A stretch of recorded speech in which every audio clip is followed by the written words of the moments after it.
We attack them before they have a chance to do so. If you know Hebrew, Akam leorgecha, Ashkem leorgo. Kill them first. We change Israel's security doctrine. We initiate, we attack, we surprise, and we attack those enemies that seek our destruction, that seek to kill us. We attack them before they have a chance to do so. If you know Hebrew, Akam leorgecha, Ashkem leorgo. Kill them first.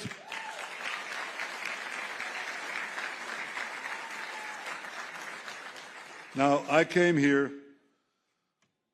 from the 50th anniversary of my brother's fall in Entebbe, from Mount Herzl, at his graveside. Yoni fell in Entebbe, leading his soldiers in what is regarded as the greatest rescue operation of modern times. Entebbe showed that a free people, if they mobilize their courage and muster their strength and their will, they can overcome the worst tyrannies in the world, however threatening, however challenging. And indeed, after the Entebbe rescue, the rash of hijacking that was covering the entire world, that rash of hijacking stopped, almost stopped completely. But the terror regimes did not disappear. And in fact, they continue to grow. And the worst of them, of course, is Iran, the greatest sponsor of terrorism on the planet. 35 years after Yoni fell in Entebbe in 2010, my father celebrated not far from here, the Begin Institute. He didn't celebrate. They celebrated for him his 100th birthday. And historians spoke of his historical research on the Spanish Inquisition and on the origins of Zionism. And those who knew the story of his actions in the United States to muster support for the Jewish state during World War II, his meetings with Eisenhower and many others, they spoke about that too.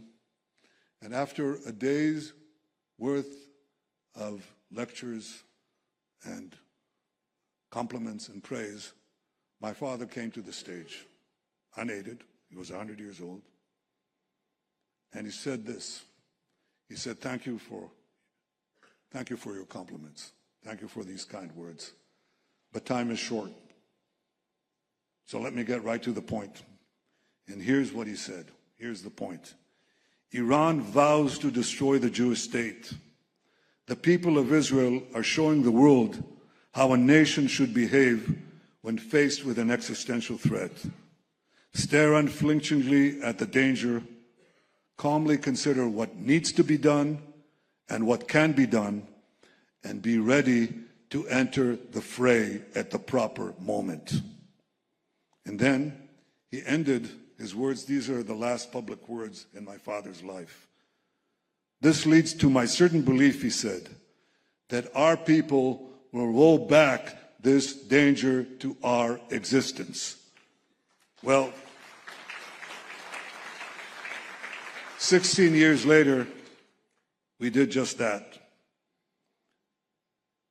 And I say to you now what I said at my brother's grave just a few hours ago.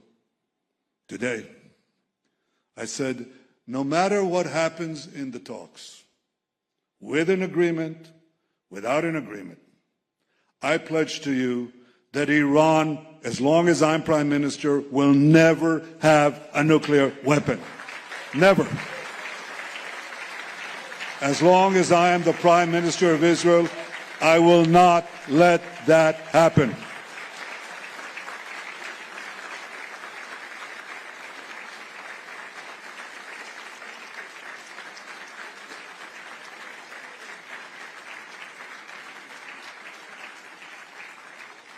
And I said something else about Lebanon.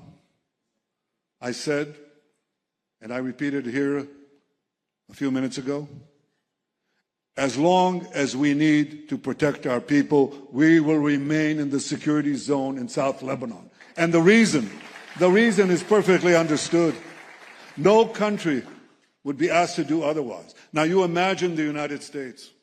Across the border, you have thousands, an army of thousands of terrorists who pellet your cities and your towns with rockets and ballistic missiles and killer drones.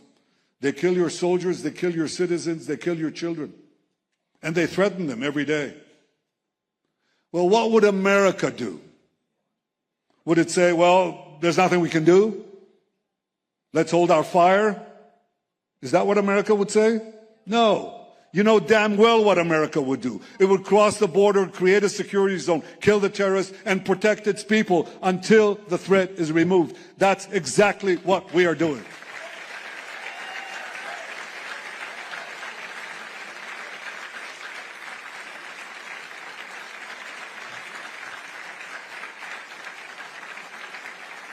And let me tell you something else. No country would do it better.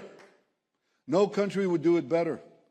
Because the terrorists do not just target civilians, they also hide among their own civilians. They are, by the way, committing a double war crime in doing that. So the question is, what do you do about it? We target the terrorists, but there are some civilian casualties in every such war, in every such urban warfare. And normally, the ratio of combatants to non-combatants killed, non-combatants to combatants killed is about 7 to 1, 8 to 1. In Gaza, it was much, much lower than that, despite all the lies and vilifications aimed at Israel. But I asked our people, our research arm in the defense ministry, I said, what is the ratio in Lebanon? And they said to me, today, I just got the document today, Prime Minister, it's 5 to 1.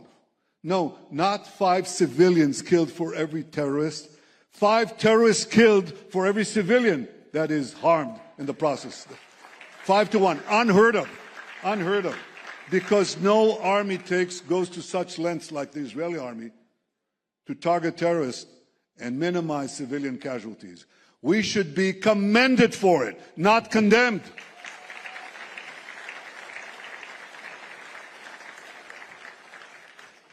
We do everything in our power to protect our people. We don't have a war with Lebanon. We have a war with Hezbollah, who terrorizes Lebanon and seeks our destruction.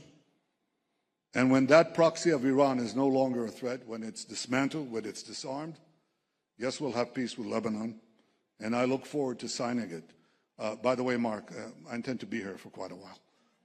I want you to know that.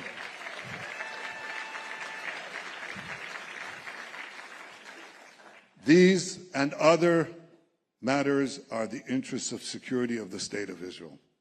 I've devoted my life to protect the security of the State of Israel. And nothing will change that. Nothing. Absolutely nothing. And I can do so because I have the support of my dear family, my wife and my children. But I have the support of the vast majority of the people of Israel.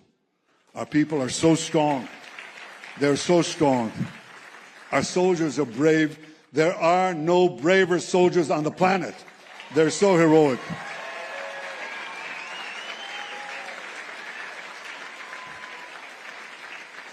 And we are determined. We are resolved to protect our country, whatever the cost. But let me tell you something else that I know troubles every one of you. We see the rising tide of terrorism. It afflicts every country in the world right now. And it afflicts the United States of America. And let me tell you how anti-Semitism works down the ages.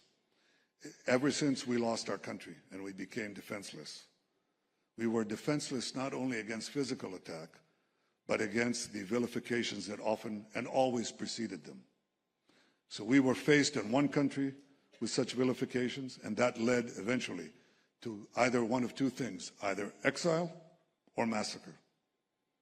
And then we went to another country, and we faced exactly the same thing. After the vituperations and vilifications, that we're poisoning the wells, that we drink the blood of slain children, that we carry vermin. And by the way, these are the exact lies that continued right up to the Nazi Holocaust, exactly the lies.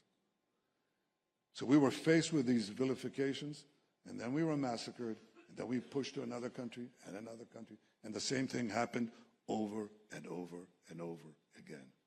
Well, here's where the change happened. It happened with the rise of the State of Israel and the creation of the Israeli army. We may not be able to stop the vilifications. They come and go in a predictable cycle, as my historian father told me. But the change is that when they come to slaughter us, we fight back. We don't let them do that. We fight back and we roll them back, exactly as we have done now in the last 3 years. I pledge to you that we will also fight this battle of anti-Semitism around the world. We will fight on the eighth front as well. The battle against our delegitimization, the battle against the calumny that is directed against the Jewish people. But I ask you, the Jews of America and the Jews of the diaspora, to do one thing. Stand up. Don't cower. Don't be afraid. Fight back.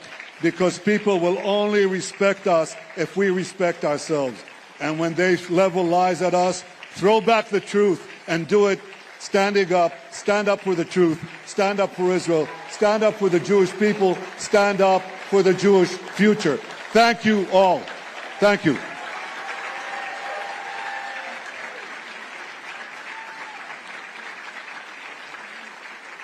Thank you.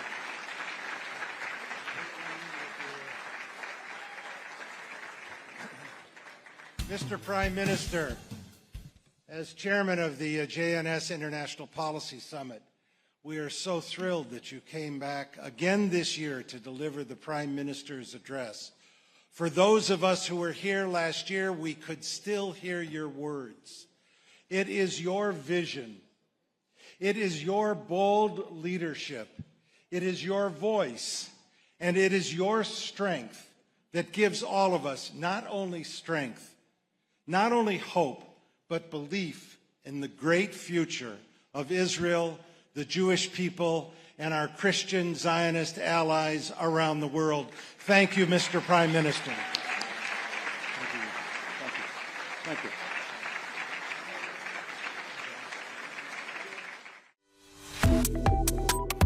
Subscribe to One India and never miss an update.